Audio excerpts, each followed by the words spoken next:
El neuromonitoreo en cirugía de escoliosis es uno de los más complejos, porque son pacientes en su mayoría niños con patologías o sospechas de síndromes asociados y con preservación de la capacidad motora.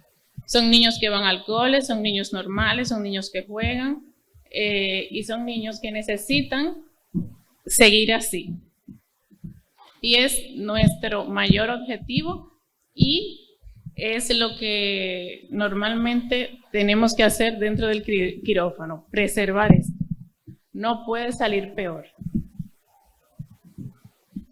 Para ello hacemos una clasificación, una planificación en el mismo quirófano normalmente, porque a la mayoría de los cirujanos por el tema de la logística no le da tiempo enviárnoslos a la consulta. Le hacemos nuestra propia historia clínica, la exploración neurológica del paciente, vemos las analíticas y las imágenes para poder relacionar luego nuestras ondas con probables patologías que pueda tener el niño, por ejemplo, como son niños diabéticos, etc. Conversamos con el cirujano los niveles a intervenir, observamos durante la anestesia, es muy importante. No todos los anestesiólogos saben dar nuestra anestesia, no todos saben trabajar con nosotros. La doctora Madera sí. Luego procedemos al montaje de los electrodos. El posicionamiento, cuando lo volteamos boca abajo, hay que tener mucha cuenta en pacientes que tengan hipotonía muscular, que no se vayan a luxar, que no lo vayan a poner en una mala posición. Luego conectamos todos nuestros electrodos, hacemos los potenciales basales, que es de donde nos vamos a fijar durante toda la cirugía. Los basales no pueden dejar, a veces quieren iniciar sin ellos, no pueden dejar que el técnico o el neurofisiólogo que esté con ustedes inicien sin basales. Es lo más importante. Luego realizamos un monitoreo continuo durante toda la cirugía, alertando al cirujano sobre las posibles lesiones, irritaciones que puedan pasar. Luego pasamos al despertar, que también tenemos que vigilar el despertar, y el posicionamiento en supino es muy importante para que no se vayan a luxar los brazos o las caderas. El montaje de los electrodos corticales lo realizamos midiendo la cabeza, simplemente midiéndola con una cinta métrica. Seguimos el sistema 10-20 y es muy importante la medida. Los electrodos no se pueden poner sin medir.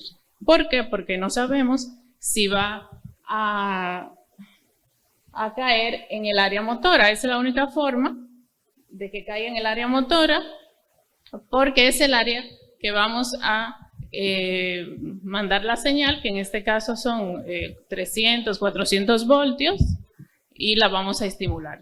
Si los electrodos no están pinchados en esa área, la señal no va a ser la correcta.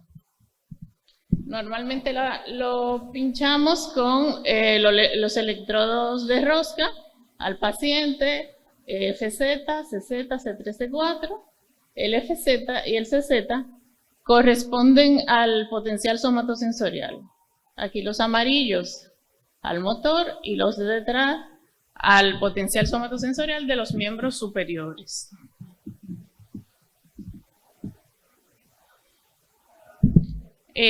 Luego vamos a elegir qué musculatura pinchar. Normalmente pinchamos todos los dependientes de los niveles en que ustedes van a intervenir, en que ustedes van a artrodesar. Los más comunes son los intercostales, los oblicuos, el vasto lateral, tibial anterior, aductora luci. Si suelen bajar a L5, S1, tenemos que pinchar el pedio y el esfínter anal. Lo pinchamos con los electrodos, lo pinchamos con electrodos bipolares, 2 agujas por cada músculo. Una aguja no va a hacer nada. Limpiamos con alcohol y lo pinchamos de arriba abajo. Esto no tiene ningún efecto secundario, ninguna contraindicación. ¿Qué técnicas neurofisiológicas utilizamos? Todas las posibles. Esta es nuestra pantalla y aquí podemos ver cómo vemos el electroencefalograma, los potenciales de miembros superiores y miembros inferiores, el potencial evocado motor, la electromiografía de barrido libre, el CCA y el TOF, el 34. Cada uno de ellos nos va a ayudar a una cosa. El electroencefalograma registra la actividad eléctrica de la corteza y nos sirve para valorar la profundidad de la anestesia. Se registran cambios con mayor alteración que la saturación de oxígeno en caso de extubación incompleta, lo hemos visto. Es más, alerta más que la saturación, pero no que la capnometría. La capnometría es la reina, pero no todos los centros tienen capnometría, que debería de ser lo ideal. Este es un paciente con un trazado normal y este es un paciente profundo. O sea, como notan, cambia el trazado y nos damos cuenta y conversamos con el anestesiólogo. El análisis espectral comprimido, valoramos la estabilidad anestésica por un valor numérico. Normalmente va de 14 a 18 hercios. Podemos registrar la profundidad del lóbulo frontal y ambos parietales. El BIS de los anestesiólogos solo registra el lóbulo frontal, por lo que tenemos un mayor abarcamiento de lo que es la profundidad. Aquí vemos un ejemplo de, esta línea negra, cuanto más hacia acá está, el paciente está más profundo. Y mientras más a la izquierda, el paciente está más superficial.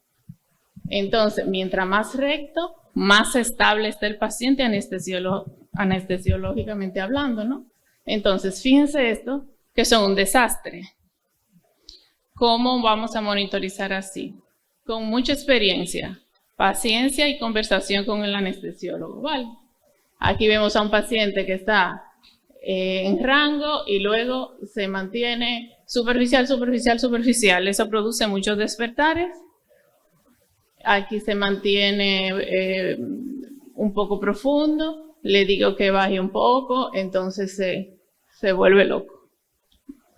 Aquí es intolerable, aquí es terrible porque bajó tanto a niveles de inseguridad que menor de 10 hercios es muy, muy insegura la anestesia. Se profundiza tanto que puede no despertar después, sobre todo si tiene más de 6 horas de cirugía. Y aquí ya fue una locura. Entonces, la rayita negra, mientras más recta, mejor. Y el resto es una locura. Hay que tener en cuenta que hay que conversar bastante con los anestesiólogos y hay que saber de anestesia, hay que tener cierto conocimiento para discutir con un anestesiólogo, ¿no? Entonces, normalmente si le tocan técnicos que son un poco novatos, ellos no lo van a hacer, no van a tener esa conversación porque se quedan callados por miedo. Ustedes tienen que estar atentos.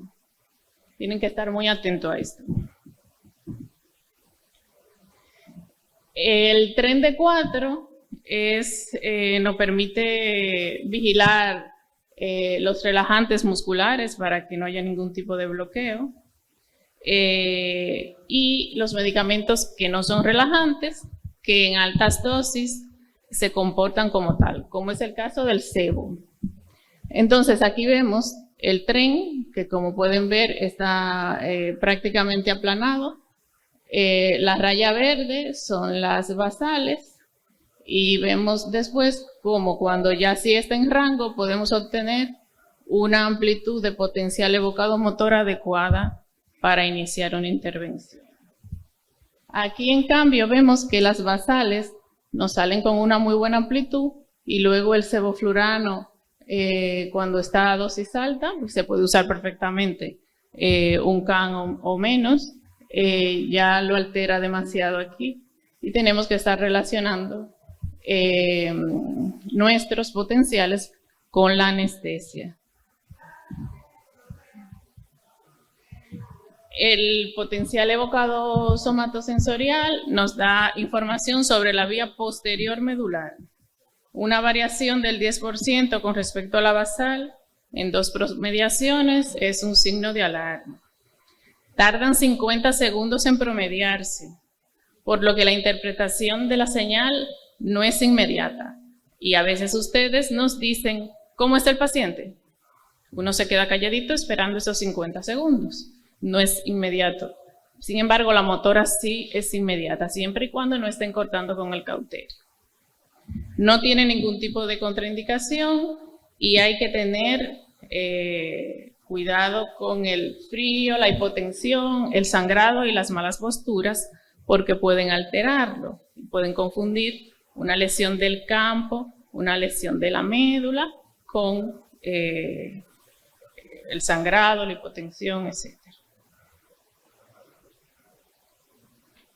El potencial evocado motor nos da información de la vía anterior. Los somatos son la posterior. Estos son la vía anterior medular. Y de las raíces. Con esto vemos raíces y médula anterior. Debe de tener una morfología polifásica. 4 montañitas.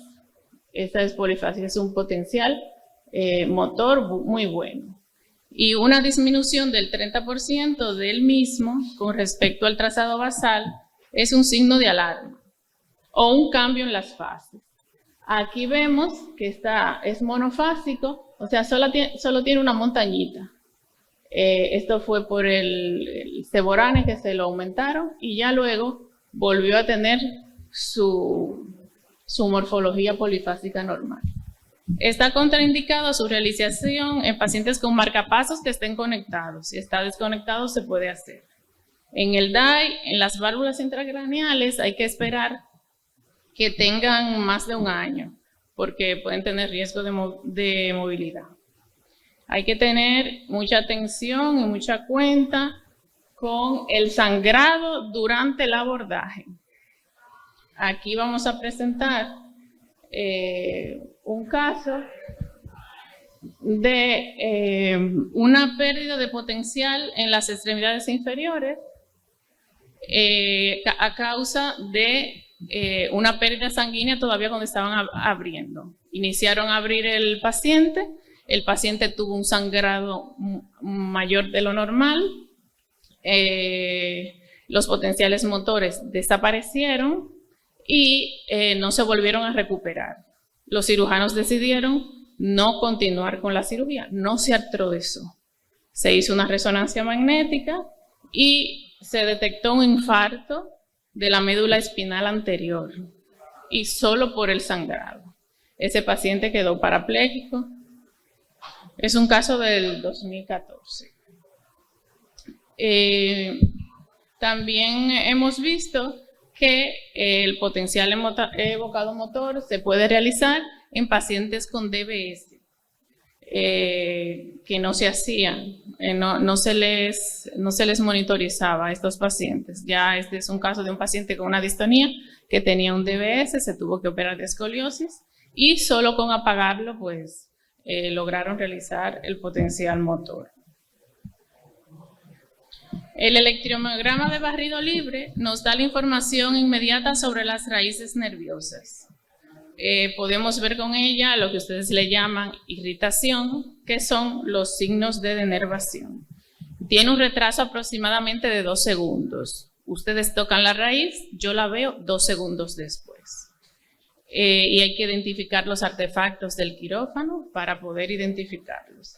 Esto es un artefacto y esta es la señal patológica de irritación de raíz. La estimulación de tornillos pediculares. Se utiliza para saber qué tan cercano está el tornillo de la raíz.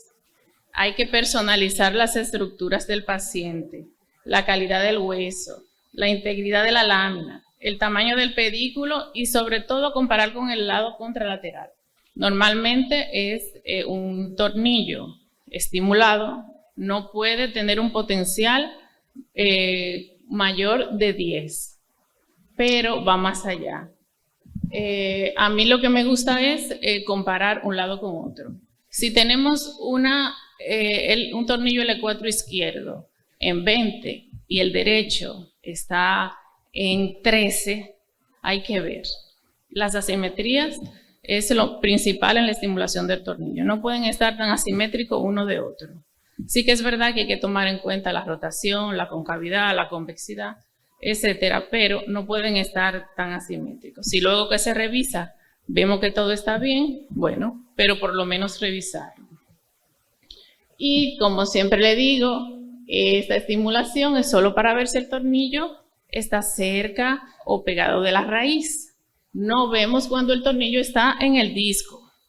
Este tornillito quedó en el disco. Lo que sí solemos ver es que no se evoca ningún potencial nunca, aunque subamos a 100. No se evoca potencial. Es importante que no decir que salen cosas o que está bien, porque aquí podemos ver que en el disco, cuando no sale, podemos alertar. Cuidado si está en el disco. Hagan las radiografías pertinentes. Esta clasificación normalmente ustedes la suelen utilizar y suelen recomendarle estas 4. Nosotros como neurofisiólogos tratamos de hacer que ustedes pongan los tornillos de este modo, como la 1. Yo sé que es difícil, las rotaciones, el tamaño del pedículo, todo eso influye, ¿no? Pero, ¿qué pasa con esta que está muy bien y aceptada? Pero que son niños en su mayoría. Los niños son muy traviesos, los niños se caen, los niños rompen tornillos y los niños rompen barras. Y estos tornillos están demasiado cerca de la raíz y producen lesiones. Entonces, lo ideal para nosotros es que estén así.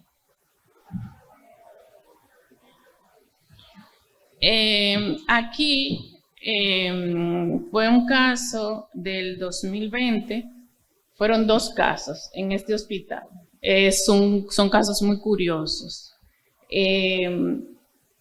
Al estimular los tornillos pediculares, se observó que los potenciales estaban todos bajos de un solo lado. ¿Vale? Luego se revisaron todos los tornillos y no se encontró ninguna alteración. Pero ¿qué pasa? Que cuando despertaron al paciente y le hicieron la radiografía control, observaron que el paciente tenía un neumotórax. Ya han cogido 2 casos. El neumotórax fue causado en un caso por el tornillo y en otro caso por el catéter de la vía central. Entonces, en los 2 casos bajaron los potenciales de ese lado en el área torácica y vamos a seguir estudiando y observando esto ahora que han salido estos 2 casos para que lo tomen en cuenta. Las conclusiones. Una anestesia adecuada es el principal éxito para el neuromonitoreo y siempre insistimos en eso, ¿no? Cuando la capacidad motora de un paciente con escoliosis está clínicamente afectada, neurofisiológicamente estará el doble.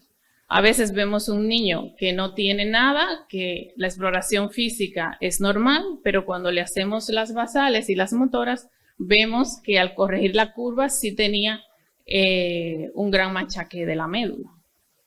Nunca iniciar sin basales. Exijan al que le hace el neuromonitoreo sus basales. Aprendan a verlo. Es muy fácil de ver en la pantalla. Tienen que salir las curvitas, ¿vale?